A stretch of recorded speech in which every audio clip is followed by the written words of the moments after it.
Now, voters all across the nation are making history with some big decisions. Glad you could be with us this afternoon. I'm Terrence Lee. Well, after all the campaign ads, the robocalls, the text messages, it is finally here. Today, America votes. There's a number of hot button issues and races on the ballot, including issue 1 here in Ohio. We kick off our Election Day coverage with News 5's Jesse Schultz.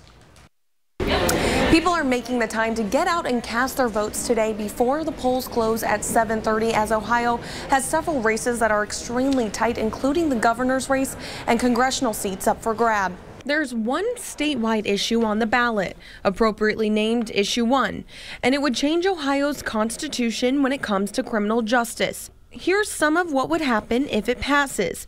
It would mandate a misdemeanor instead of a felony for people charged with possession and use of drugs like fentanyl, heroin, and meth.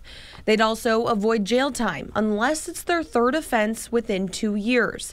Issue 1 would also allow inmates convicted prior to the change to get a reduced conviction and get out of jail sooner. Opponents argue it'll only weaken a system making ground in the opioid epidemic.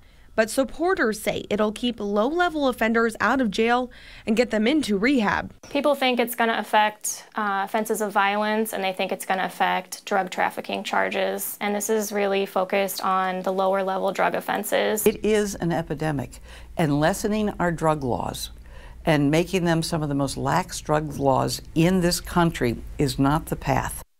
Here in Ohio, more than 1.3 million people have sent in their absentee ballots. That's more than we saw in 2010 and 2014. And already nationally, 36 million people voted early. And millions of people are coming out today ready to have their voices be heard. Again, the polls close at 7:30.